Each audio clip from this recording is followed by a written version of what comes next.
Arsenal have reached another agreement, with the future of star boy Ethan Nwaneri in question, Chelsea and Borussia Dortmund hovering. Today we'll get the breaking update from Fabrizio Romano, as well as finding out what's happening with Gyökeres. We'll discuss a potential move for Eberechi Eze and Xavi Simons, break down all the details behind Arsenal's done deals, as well as finding out what's happening with Alexander Isak.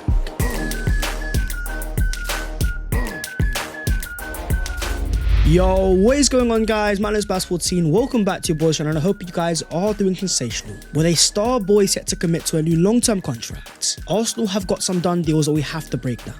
So as per my friend, smash a like on this video if you do enjoy it, and subscribe to the channel if you are new, helping your boy enjoy the 300,000 subscribers. But starting off with the Nwaneri Agreement, the Arsenal star boy, 18 years of age, after breaking through properly in 2024-25, from goals against Man City in the Premier League to bangers in the Champions League. In terms of his Arsenal future, he was still on scholarship terms, after signing his first contract at 16 years of age. Despite being given a chance last season, there was talk about his Arsenal future being uncertain. Reports that Chelsea were hovering about, with even the hand of Arsenal confirming Borussia Dortmund offering him the Jude Bellingham route. But as the hand of Arsenal also confirmed, Ethan was never considering leaving, a categorical fact, hence the silence. So after Fabrizio Romano confirmed a new deal was about to be sealed soon, we then got the agreement confirmed. As Fabrizio says, Arsenal have reached an agreement in principle with Ethan Nwaneri over a new deal. After progress and talks reported last weekend, Nwaneri and his camp have now agreed to sign a new contract at the club. Ethan always gave his priority to Arsenal, despite interest from several clubs, with even Sammy Mockbell confirming Nwaneri is set to sign what is expected to be an initial 4-year contract with Arsenal. The deal is agreed, formalities will now follow, which for Arsenal, don't get it twisted, is a massive step in the right direction. Despite many reporters confirming that Nwaneri always gave Arsenal priority, with even David Ornstein confirming there was major interest in the Premier League and abroad, but the 18-year-old always prioritised staying at Arsenal.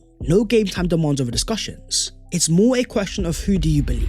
Because if you go back to Fabrizio Romano's earlier report, where he confirmed Chelsea was showing interest, he also confirmed that the player wanted guaranteed game time. But with David Ornstein saying very differently, it makes you wonder, was there a balance? For me, Nwaneri will definitely want more starting games next season, not just playing as a right winger, but in his main area central.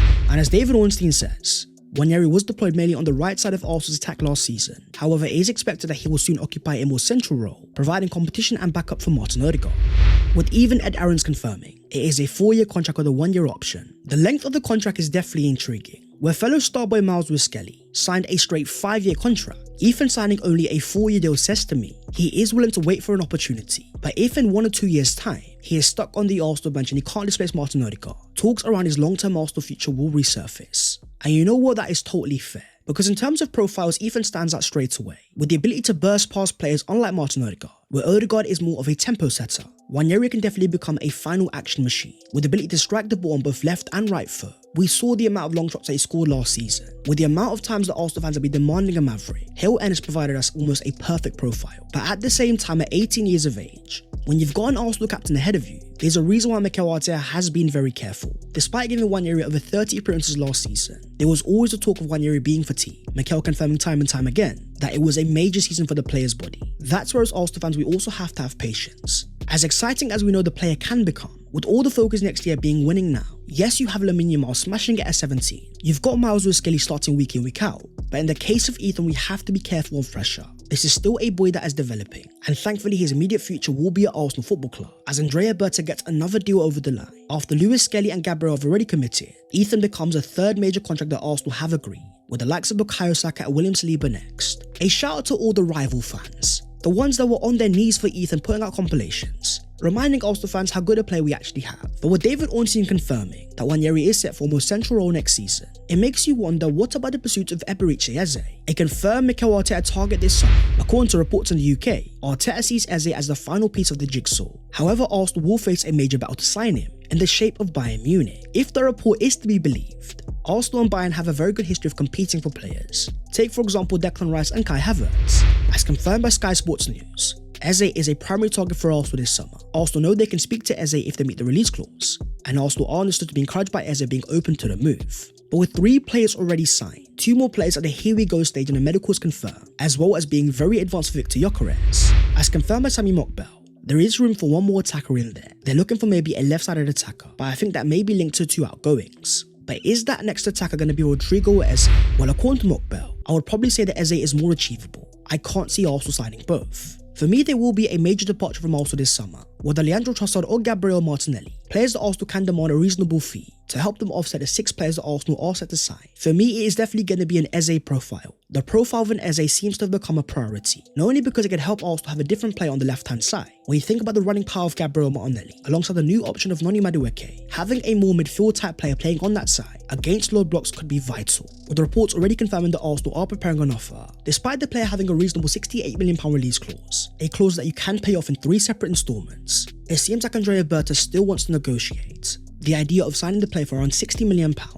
The later and later we get into the window, it will fall towards the player as well. As we've seen in the case of Victor Gyökeres, the player doing everything possible to get a move to the Emirates Stadium, it has given Arsenal a major upper hand in negotiations. With Eze being a former Arsenal player, a move to the Emirates always being a dream, I do wonder as we get closer and closer to the season, are we going to see Eze try to push for a move, despite Crystal Palace being so important for his career? But if Arsenal are on the market for that left-sided attacking midfielder, could they also move for RB Leipzig's Xavi Simons? As according to reports in Germany, Leipzig are ready to sell Simons and want 60 to 70 million euros, but that price could even be driven down to as little as 50 million euros. The report itself quite exciting but also somewhat unbelievable. For a player Leipzig signed only in January for the fee of £60 million, we know how that fee does have a lot of add-ons, but at the same time for Leipzig having not qualified for the Champions League, failed to secure a move for Benjamin Sesko, it was always clear that Leipzig did have to sell at least one player. So could that player be Xavi Simons? My Arsenal friends, I'll throw it to you guys down below in the comments. If you had to pick out of one of Xavi Simons or Eberechi Eze,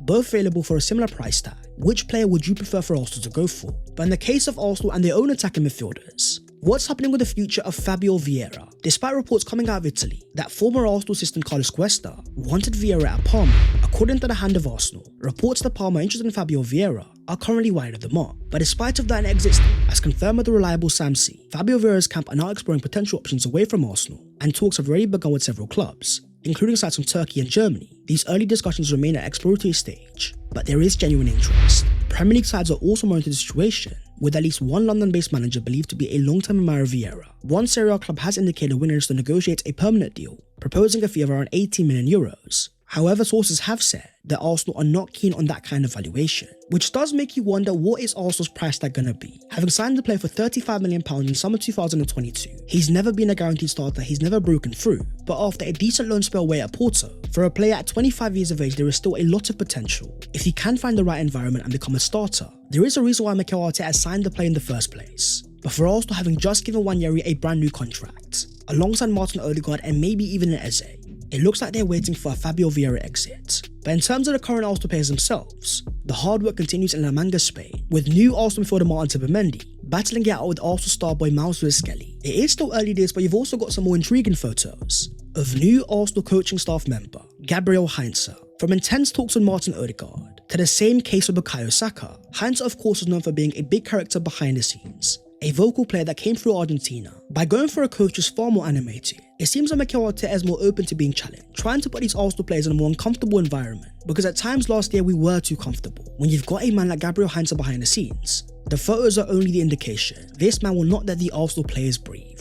But one Arsenal player that is resting and recovering is the currently injured Gabriel Jesus, revealing a post on his Instagram story that he's stepping up his work in recovery, set to return in the first half of 2025-26. You have to wonder, what do Arsenal have planned for his future? A player that finally developed his form back in the end of 2024, followed by a heartbreaking ACL injury that stopped all of his momentum. When you think about the profile itself, it does become a bit heartbreaking. With Arsenal on the market for a brand new striker, while the likes of Victor Gyökeres may be different, Jesus could have been perfect, with the ability to drop down play as a false nine, as well as being a poacher inside the box, alongside the high level of dribbling to excite. The early Jesus of 2022-23, the one that elevated Arsenal from top 4 contention to our first proper title charge. Regardless of how he returns in 2025-26, he will always have a special place in the heart of Arsenal fans. But in terms of 2025-26, with these being the official leaked images of Arsenal's brand new third kit, our first game of preseason is less than 10 days away, a game against AC Milan on July the 23rd, a game that Arsenal hopefully have a lot of signings available. So moving on to Arsenal's done deals, and the place to start being the pursuit of Christian Mosquera, 21 years of age, a Valencia prospect who only ever wanted Arsenal. So after David Ornstein confirmed that Arsenal were working to complete a deal to sign the player, we then got the player himself confirming the transfer, seen on his way leaving Valencia and going to the airport, as Mosquera says, "I am leaving as a man. I'm leaving the club where I spent my whole life, but it's time for a new chapter. That's how football works." Then seen at the airport saying that he was proud. As confirmed by Fabrizio Romano, Mosquera's medical at Arsenal has been scheduled, the defender will commit to a long-term deal later this week. Here we go, fully confirmed. With another surprising report also confirming, not only did Mosquera reject Valencia's new deal proposal, he also turned down an important proposal from Serie A in order to join Arsenal. He was clear since day one of the transfer window, he only wanted the Emirates Stadium.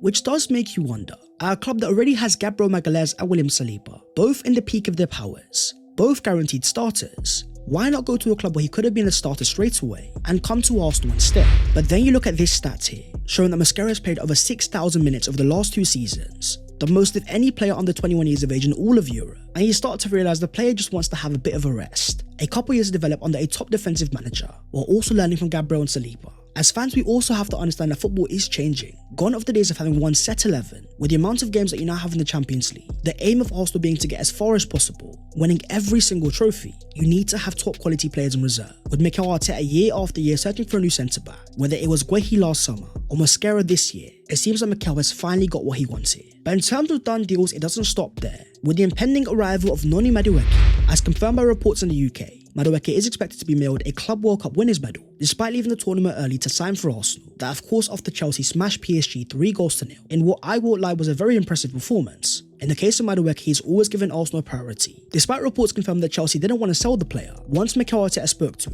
it became very clear that he wanted to move as soon as possible. And according to Fabrizio Romano, Madueke has now signed his contract with Arsenal, valid until June 2030, with the official announcement to follow next. As reported by the Gunner blog, Madueke is expected to sign for Arsenal before they part for their pre-season tour of Asia, but following his participation in the FIFA Club World Cup this summer, he may not join up with the squad until they return. Having played all the way into July, while other players were allowed to rest and recuperate, Madueke still had club duty, so it makes sense to give the player extra time. But in terms of the profile itself, the more the Arsenal fans have been thinking, the more you can start to see Mikel Arteta's change going into next season. After a year where Arsenal became way too predictable, with a slow tempo in the final third and lack of risk takers. From the pursuit of Eze to the signing of Madueke, alongside the impending arrival of Gyökeres, Mikel Arteta has targeted transitional style players, ones that can be unpredictable and decisive. In the case of Madueke, a player that has impressive ball carry numbers. So you go to Chelsea's 3-1 victory over Liverpool last season, in a game that Madueke dropped a 7.2 rating, playing on the left-hand side with 46 touches, 22 accurate passes, 2 key passes, as well as an impressive 4 out of 5 dribbles.